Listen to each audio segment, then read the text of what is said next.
Problema mo. Sabi kasi, summertime. Tapos lamig na lamig ako dito sa Germany.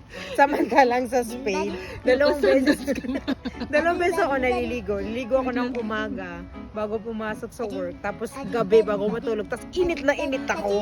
Tapos dito, tingnan mo naman. Tingnan mo yung pamangkin ko, nakabonit pa. At naka-pullover. Winter. Summer is winter. Lamig kasi nang na. Fresh air lang naman din Summertime dito. in Germany, Vilay. Lamig-lamig. August pa lang yun.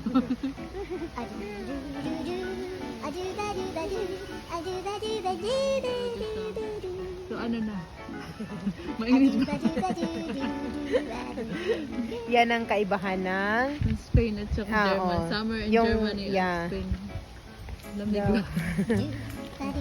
Pero kailangan pa rin mag-ano. Mm.